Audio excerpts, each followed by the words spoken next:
भक्तामरप्रणतमौलिमणिप्रभाणा मुद्योतकन्दलितपापतमोवितानम् सम्यक् प्रणम्य जिनपादयुगयुगादा वालम्बनं भवजले पतताञ्जनानाम्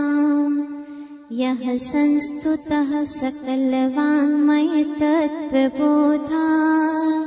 दुद्भूतबुद्धिपटुभिः सुरलोकनाथैः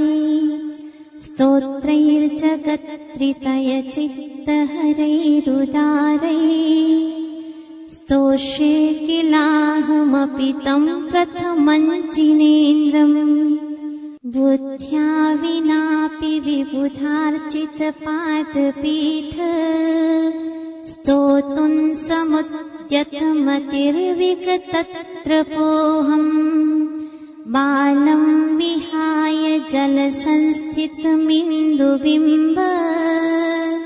मन्यः क इच्छति जनः सहसा ग्रहीतुम्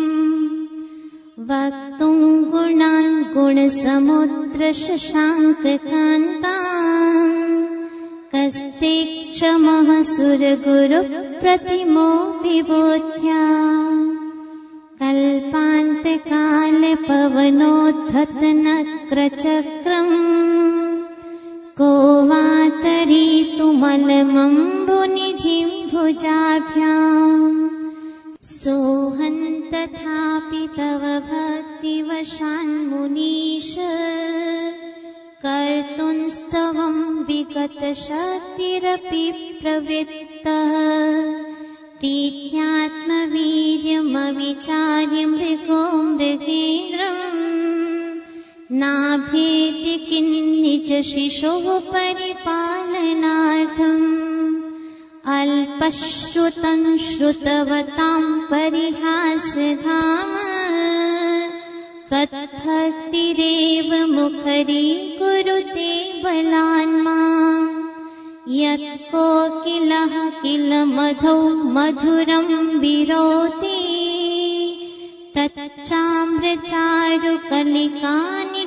तच्चाम्रचारुकलिकानिकरैकहेतु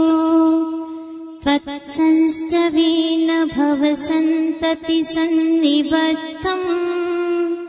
पापं क्षणात् क्षयमुपैति शरीरभाजाम्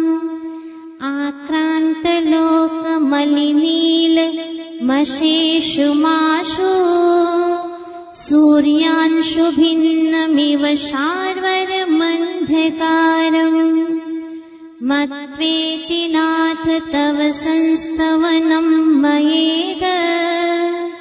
मारभ्यते तनुधियापि तव प्रभावात् चेतो हरिष्यति सतां नलिनी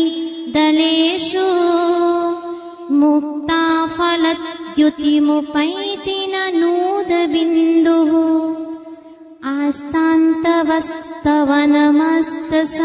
आस्तान्तवस्तवनमस्तसमस्तदोषम्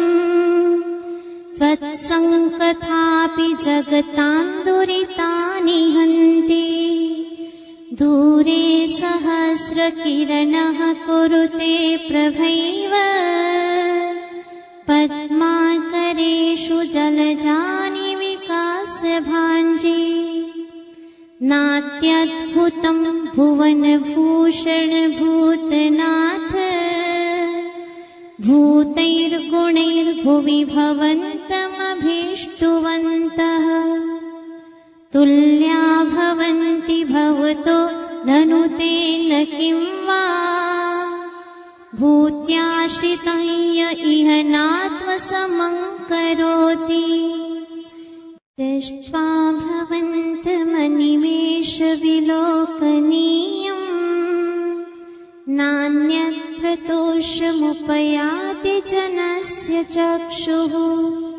पीत्वा पयः शशिकरद्युतिदुग्धसिन्धोः शारञ्जलञ्जलनिधेरसितुं कैक्षे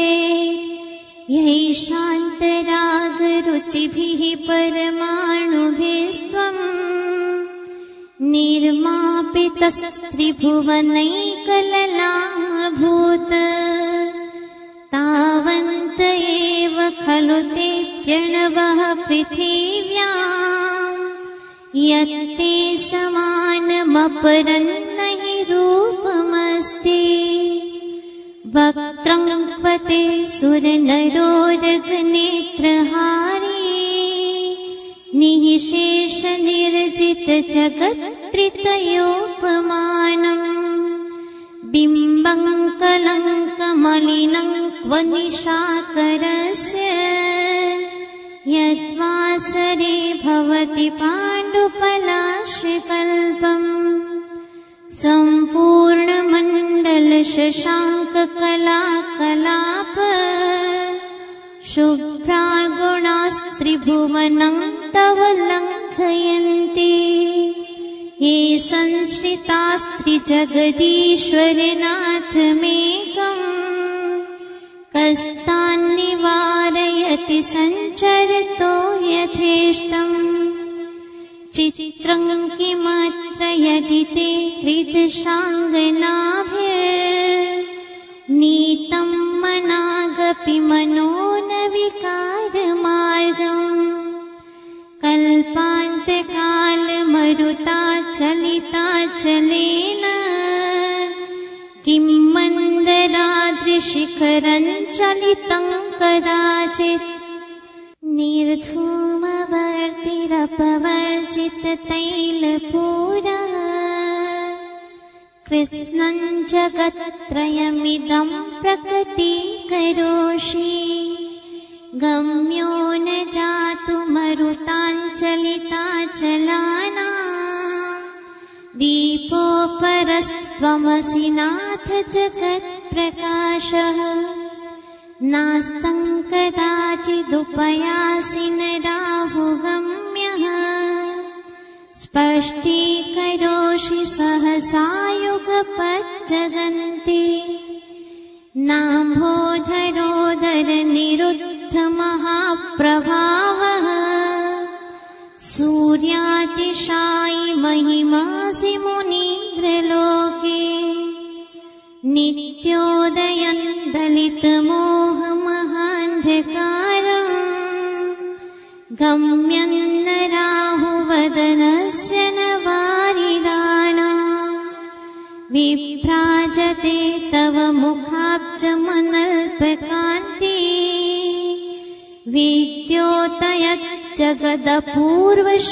विद्योतयज्जगदपूर्वशशाङ्खबिम्बम् किं शर्वरीषु शशिना निविवस्वता वा युष्मन्मुखेन्दुदलितेषु तमः सुनाथ निष्पन्नशालि वनशालिनि जीवलोके कार्यं कियज्जलधरे जलभारनम्रे ज्ञानं यथा त्वयि विभाति कृतावकाशम् नैवं तथा हरिहरादिषु नायकेषु तेजोस्फुरन् मणिषु याति यथा महत्त्वम् नैवं तु काचशकले किरणाकुलेऽपि मन्ये वरं हरिहरादय एव दृष्टा दृष्टेषु येषु हृदयं त्वयि तोषमेति किं वीक्षितेन भवता भुवि येन नान्यः कश्चिन्मनो हरति नाथ भवान्तरेऽपि तीनान् शतानि शतशो जनयन्ति पुत्रान् नान्यासु त्वदुपमं जननी प्रसूता सर्वादिशो दधति भानि सहस्ररश्मिम् प्राच्येव दिग्जनयति स्फुरदंशुजालम् त्वामामनन्ति मुनयः परमं पुमांस मादित्यवर्णममलं तमसः पुरस्तात् उपलभ्य जयन्ति मृत्युम्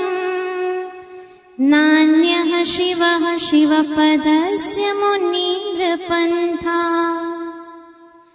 त्वामप्ययं विभुमचिन्त्यमसङ्ख्यमाद्यम्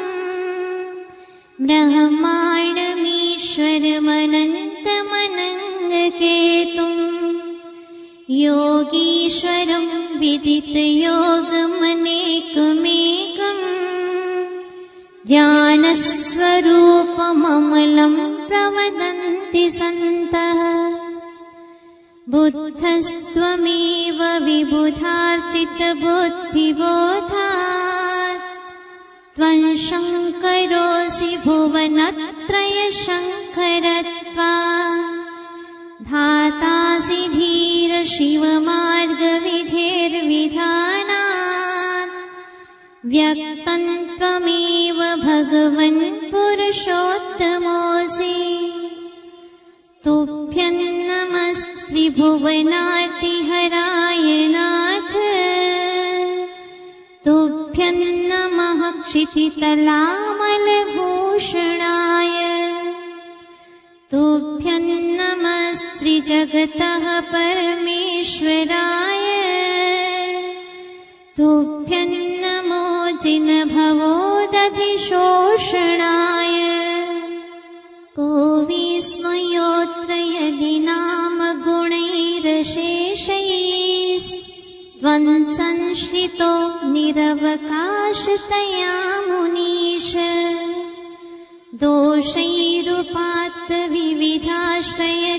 दोषैरुपात्तविविधाश्रयजातगर्वैः स्वप्नान्तरेऽपि न कदाचिदपीक्षितोऽसि उच्चैरशोकतरुसंश्रितमुन्मयोऽख मा भाति रूपममलं भवतो नितान्तम् स्पष्टोल्लसत्किरणमस्ततमो वितानम्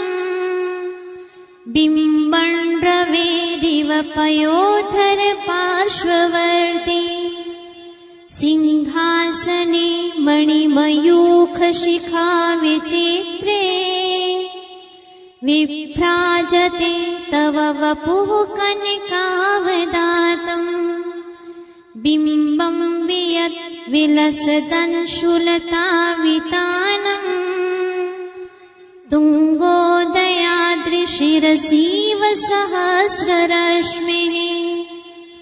कुन्दावदात चलचामरचारुशोभम् विभ्राजते तव वपुः कलथोत्कान्तम् उद्यच्छ शाङ्कशुचिनिर्झरवारिधार मुच्चैस्तटन् सुरगिरेरिव शातकौम्भम् छत्रत्रयं तव विभाति शशाङ्ककान्त मुच्चैस्थितं स्थगितभानुकरप्रतापम् मुक्ताफलप्रकरजालविवृद्धशोभम् प्रख्यापयत्रिजगतः परमेश्वरत्वम्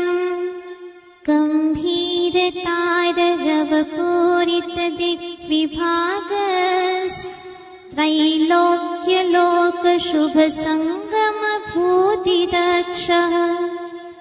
सद्धर्मराज जय घोषण घोषकः सन् खेतुन्दुभिर्ध्वनति ते यशसः प्रवादी मन्दार सुन्दर नमेरु सुपारिजात सन्तानकादि कुसुमोत्कर वृष्टिरोत्था गन्धोदबिन्दु शुभमन्दमरुत्प्रपाता दिव्यादिवः पतति ते वचसान्ततिर्वा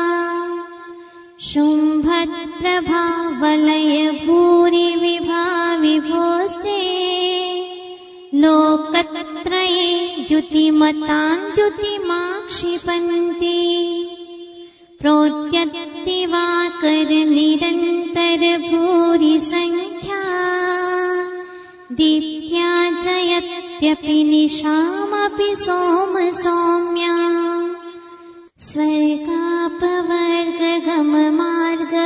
स्वर्गापवर्गगममार्गविमार्गणेष्टः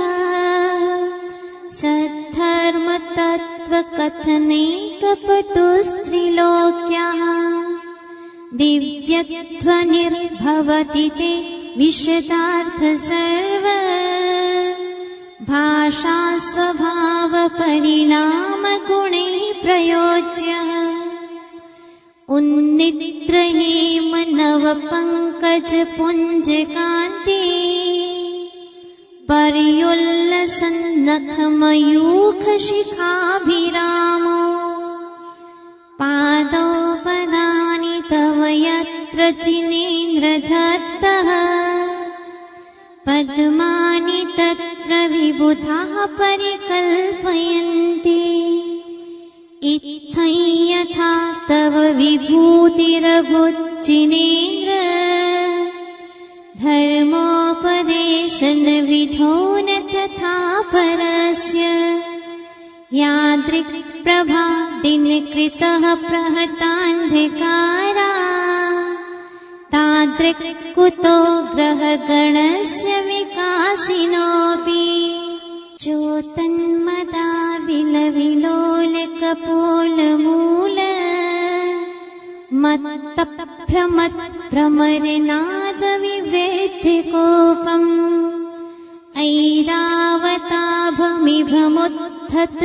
ऐरावताभमिभमुत्थतमापतन्तम् दृष्ट्वा भयं भवति नो भवदाश्रितानाम् भिन्नेभकुम्भगलदुज्ज्वलशोणितात्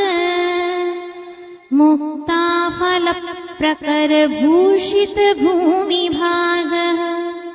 बद्धक्रमः क्रमगतं हरिणाधिपोऽपि नाक्रामतिक्रमयुगाचलसंश्रितन्ते कल्पान्त्यकालपवनोत्थतवह्निकल्पम् दावानलं ज्वलितमोज्ज्वलमोस्फुलिङ्गम्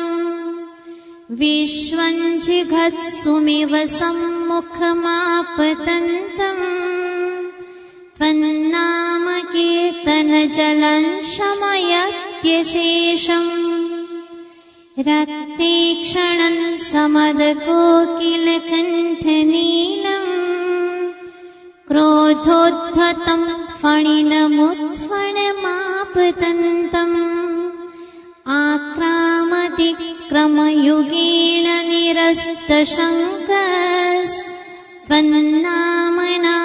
निरस्तशङ्कस्त्वन्नामनागदमनीरति पुंसः वल्गत्तुरङ्गगजगर्जित भीमनाद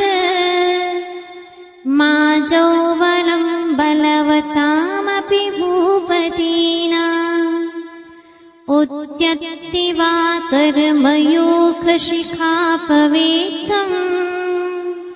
त्वत्कीर्तनात्तम इवाशुभिदामुपैति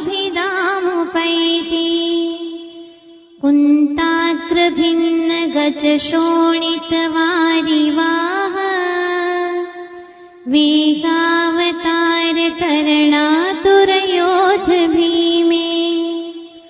युद्धे जयं विजितदुर्जय जेयपक्षास्त्वत्पादपङ्कजवनाश्रयिनो लभन्ते अम्भोनिधोक्षुभितभीषणनक्रचक्र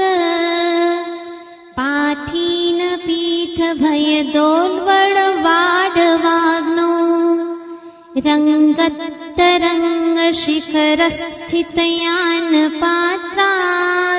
रङ्गत्तरङ्गशिखरस्थितयानपात्रास्त्रासं विहाय भवतः स्मरणाद् व्रजन्ते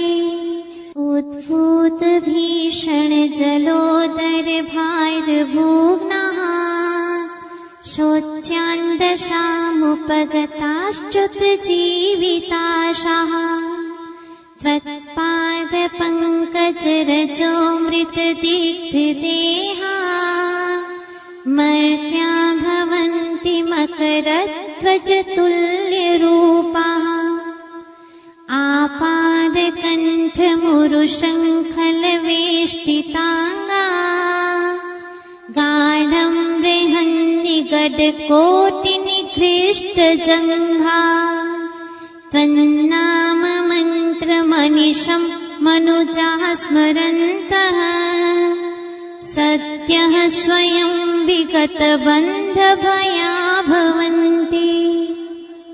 मत्तत्विपेन्द्रमृगराजदवानलाहि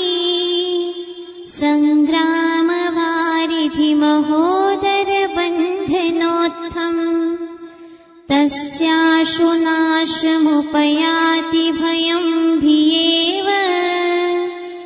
यस्तावकंस्तवमिमं मतिमानधीते स्तोत्रस्रजन्तव जिनेन्द्रगुणैर्निबद्धाम् भक्त्या मया विविधवर्णविचित्रपुष्पा धत्ते जनो य इह कण्ठगता मजस्रम् तं मानतुङ्गमवशासमुपैति लक्ष्मीः तं मानतुङ्गमवशासमुपैति लक्ष्मीः